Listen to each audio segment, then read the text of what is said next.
Olá, tudo bem? Gerson Araújo aqui. Você está no For You See Podcast.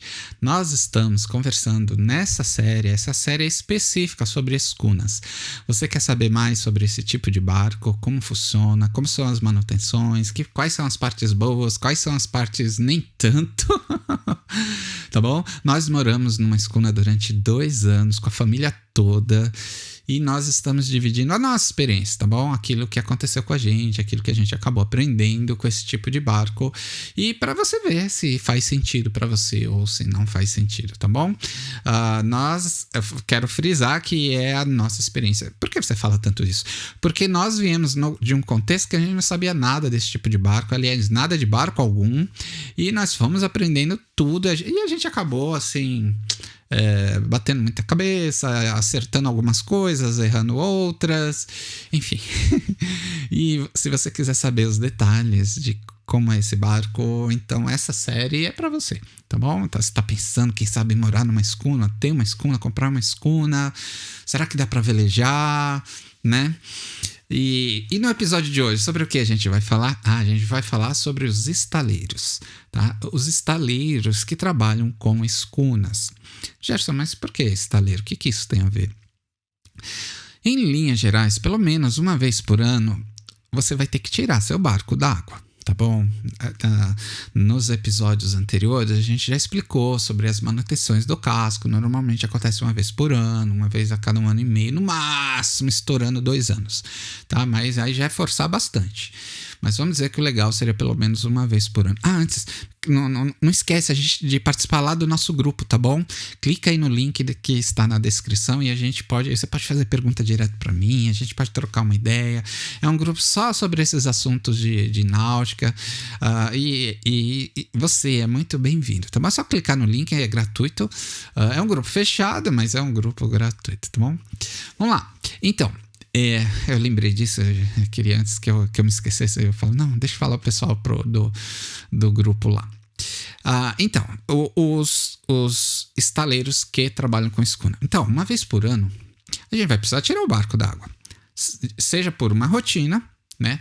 E às vezes acontece algum incidente, a gente acaba batendo em algum lugar e precisando fazer uma reforma em alguma tábua, alguma coisa, uma pintura, um calafeto, seja lá o que for.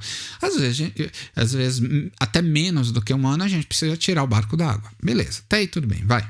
Todo barco tem esse processo, precisa de vez em quando, de tempos em tempos, tirar da água, dar uma geral no casco, fazer várias revisões ali no seco, que não dá para fazer coisas que não dá para fazer com barco na água. Às vezes pintar o costado dá para fazer com barco na água, né?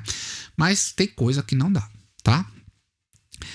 Ou coisas que é aconselhável a gente fazer em terra. Beleza. Agora, como funciona? É o seguinte, vamos lá. Primeira coisa, você vai ligar para um estaleiro. Aí você fala, olha, tô pensando em subir escuna aí com vocês, eu queria saber quanto custa, né? Aí ele vai pedir para você um xerox, ou vai pedir que você mande uma foto do documento do seu barco. Aí ele vai ver lá no documento do seu barco o tamanho do seu barco. Em função do tamanho do seu barco, ele vai dizer quanto custa para subir o seu barco lá com eles, quanto custa para descer o seu barco lá com eles, porque existe um preço. Às vezes ele te cobra a subida e a descida num valor só, tá bom? Mas às vezes eu falo, a subida é tanto, a descida é tanto. Tudo bem, para subir e para descer o barco, só para subir, não fez nada, só para tirar da água é um valor, só para descer da água outro valor, tá bom? E em função do tamanho do seu barco vai ser o preço disso. Fora isso, ele em função do tamanho do seu barco, ele vai cobrar uma diária por dia que você ficar lá naquele estaleiro, né? E essa parte é bem difícil. É bem difícil porque primeiro que eu não achava muito barata essas diárias. Quanto que era essa diária? Para você ter uma ideia, mais ou menos o valor de um galão inteiro de óleo do motor. Vamos dizer assim, mais ou menos meio salário mínimo por dia. Sabe, isso para mim era muito. era muito. Mas enfim, e eu falei, poxa, eu tenho que pagar. Cada dia que eu tenho que estar lá, meio salário mínimo lá, Era meio salário mínimo por dia, né? Se você fizer a obra em 10 dias, então é meio salário mínimo vezes 10, tá certo? Se você fizer em 15 dias, então você pega o salário mínimo, isso você nem está computando os materiais, o valor que você vai pagar para o cara que vai fazer a manutenção do barco. Isso se for você, é só os materiais, né? Mas é só para subir o barco e cada dia que você ficar lá, você vai pagar tipo esses valores. Eu achava pesado, né? Então você tem que guardar durante o ano inteiro o valor para subir o barco. Beleza. Que mais? Outra coisa que eu descobri, a gente viu o valor num estaleiro, falei, poxa, é pesado isso. Então aí eu comecei a ligar para outros estaleiros. Só que assim, na cidade nem sempre tem 10 estaleiros para você subir. Não é assim, às vezes tem um, quando tem. E para você pegar outro estaleiro, você vai precisar navegar não sei quantas milhas para chegar em outro estaleiro, sabe? Às vezes está 2 dias de viagem em um lugar que o preço é mais barato. Na nossa experiência, nós descobrimos que os estaleiros, os lugares, que tem lugar que chama estaleiro, tem lugar que não chama estaleiro, mas faz a mesma coisa, sobe seu barco e você pode fazer a manutenção lá, tá? Tem marinas que fazem isso, né? Então, um lugar que a gente viu que era mais barato era no Guarujá, em São Paulo. Só que a gente estava 3 dias de viagem do Guarujá, acho que, ou mais até, de 3 dias seguidos, manhã, tarde, noite, madrugada, manhã, tarde, noite, madrugada, 24 horas viajando, né? E isso ia comer um diesel forte, sabe? Então aí a gente precisa considerar, será que vale a pena o tanto que eu vou gastar de diesel para chegar lá no lugar, depois o tanto de diesel que eu vou ter que gastar para voltar de lá, será que vale a pena, né? Às vezes não valia, mas a gente descobriu que lá no Guarujá eram os lugares, assim, era 1/5 do valor, da média dos lugares, 1/5, fazia muita diferença, tá certo? Fazia muita diferença. A puxada era mais barato e a diária era muito mais barata do que os lugares tradicionais da gente subir escuna.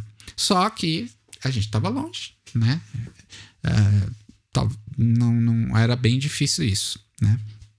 Eu conheci colegas que faziam essa viagem. Iam até o Guarujá, não importasse de onde estava, só para poder fazer trabalho lá tranquilo, né? E tem um detalhe, não sei se você pensou. Vamos supor que você vá pagar um profissional para fazer aquele trabalho, ele vai vir com a equipe dele, 3 ou 4 ajudantes, 2 ajudantes, vamos supor uma equipezinha, né? Então tem um líder que você acerta com ele traz os ajudantes e ele fala, olha, eu vou fazer esse seu trabalho e vou levar cerca de 10 dias, tá? Só que se chover, ele não vai poder trabalhar, né? Tem trabalhos que não dá para fazer na chuva, mesmo que você ponha plástico, ponha várias coisas, tem coisa que não dá. E se chover, você paga aquela diária? Paga aquela diária. Se chover 2, 3 dias, vão ser 2, 3 dias seu barco lá parado, sem acontecer nada e você pagando a diária. Isso é difícil. Olha, é difícil, eu acho difícil, né? Alguns estaleiros, ou eu acho que todos que a gente conversou, não vou garantir que são todos, mas teve estaleiro que não podia trabalhar de domingo e nem feriado. Ué, mas o barco tá lá. E tem que pagar a diária? Tem que pagar a diária. Tem que pagar a diária, mas você não pode trabalhar. Eu falei, mas esse negócio tá meio estranho aqui, né? Então, é o mundo que a gente tem que lidar, né? Se você estiver trabalhando e o seu profissional teve alguma doença, um acidente, qualquer coisa, vamos supor que ele se cortou com alguma coisa lá, uma ferramenta, vai precisar ir no hospital, faz um curativo, mas ele vai passar 2 dias sem poder trabalhar, 3 dias sem poder trabalhar. Aí é contando a diária lá, né? Mas eu não posso pôr o barco na água de novo? Pode, se você pagar, você pode. Aí você tem que lidar, será que vale a pena eu descer, pagar a descida, depois subir, pagar para subir de novo e pagar para descer de novo, né? Olha, não é fácil contabilizar isso e é pesado, eu acho pesado, né? Que mais que eu achava difícil? E no nosso caso, a gente morava no barco, né? Onde que a gente ia ficar? Eu falava, olha, a gente pode ficar no barco. A maioria deles falava, olha, poder pode, mas aqui não é um lugar lá muito familiar, não, né? E entenda isso da pior forma possível, sabe? As Redondezas não era um lugar assim perto de um bairro legal, assim. Era um lugar, assim, vamos dizer, na prática, meio perigoso pra gente ficar com a família dentro do barco lá no seco, de noite, né? A pessoa do estaleiro falou: a gente não tem como se responsabilizar por isso. Então a gente tinha que, como a gente morava no barco, a gente tinha que pagar um hotel. Então, pagar uma pousada, a gente tinha que sair do barco e todo dia ir lá e fazer, acompanhar a obra, né? Então são detalhezinhos que ninguém tinha falado pra gente e é bom você saber, tá bom? Aí, tudo bem, vai. A gente se preparou, vai ter condição de pagar a subida e a descida do barco. A gente viu a diária que é lá, a gente se preparou. O cara falou que vai levar 10 dias, a gente se preparou para 5 dias, para 15 dias, né? Para ter uma margem. Ó, tô preparado para 15 dias, beleza. Acabou aí? Não, acabou não. Agora começa a reforma. Então. Aí a pessoa que você contratou fala: ó, eu vou precisar tantas latas de tinta, tantas lixas, vou precisar. Aí te dá todo o material que ele vai precisar. Então vai lá uma grana com todo o material. E a nossa mão de obra é tanto. E aí ele vai cobrar a mão de obra dele, profissional, que é justo, né? Por ele fazer aquele trabalho para você, para mim, né? E aí você soma tudo e dá para uma coisa bem básica, que é fazer o fundo e um tapa no costado, assim, um tapa no calafeto, assim, um negócio assim, é bem simples, não é refazer todo o calafeto, você põe aí no mínimo 20 salários mínimos, tá bom? para essa coisa toda. Acabou aí? Não, a última coisa, tem estaleiro que cobra uma porcentagem em cima do que o seu carpinteiro, em cima do que o seu pintor, em cima do que qualquer profissional que você contratou, né? Então, assim, vamos supor que o seu carpinteiro pediu um valor, 20% desse valor você tem que dar a mais para o estaleiro, né? Então, se você contratar alguém, você tem que pagar para o estaleiro. Se você mesmo fizer, tudo bem, aí não tem problema, você não tem que pagar extra, você tá pagando para ninguém. Mas existe uma taxa em cima de cada profissional que você chamar para ajudar você ali. Não é todo estaleiro que faz isso, mas nós encontramos estaleiros que faziam isso, tá bom? Então, sai uma pequena fortuna para fazer a manutenção baixa. A manutenção básica do barco. Claro que essa fortuna, que eu tô chamando fortuna, primeiro, era no contexto que a gente estava vivendo, eu achava pesado. Não sei, pode ser que não seja pesado para você. Outra coisa que a gente tem que levar em consideração, não dá para sair comparando direto com a manutenção de um veleiro, porque é o seguinte, o barco tinha 50 pés. De comprimento total, mais de 20 metros, sabe? Então, para a gente fazer uma comparação mais justa, a gente teria que pegar um veleiro desse tamanho. Então, a gente tem que pegar um veleiro desse tamanho, ver quanto que ele custa para subir um veleiro desse tamanho, onde que ele sobe, as manutenções, quanto que ele tem gasto mais ou menos para fazer o fundo do barco dele. Aí, sim, seria uma comparação justa. Eu não tenho esses dados assim para pôr um do lado do outro e dizer o veleiro é mais barato, a escuna é mais cara. Eu não tenho. Eu tenho a impressão, veja, só uma impressão, que é mais ou menos a mesma coisa. A minha esposa já tem uma outra impressão, porque, né, é bom eu falar isso para você. Ela acha que a escuna é mais cara, tá bom? É um pouco mais cara.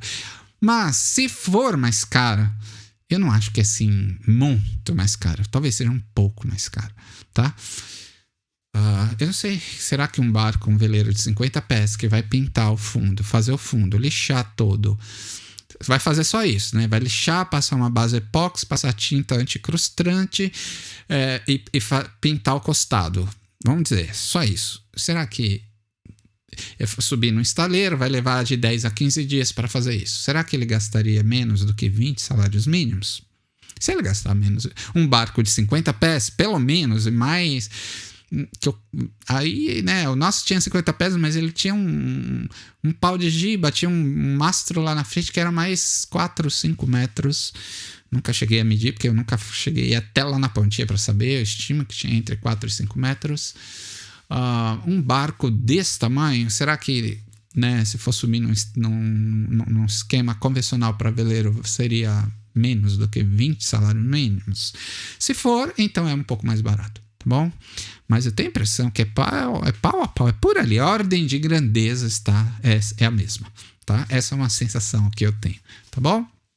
Mas se você descobrir os valores e os preços de um barco grande assim, aí divide com a gente lá no grupo, a gente vai tendo ideia, vai até ajudando as pessoas a saberem se é mais barato ou não, tá bom?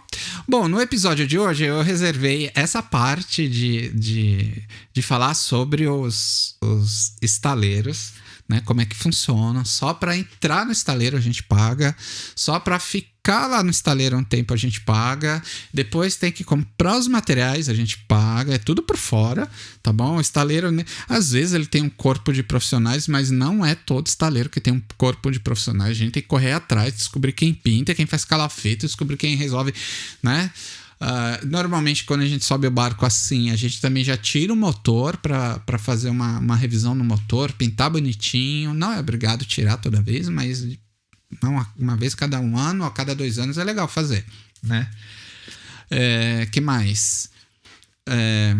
Então a gente paga para tudo.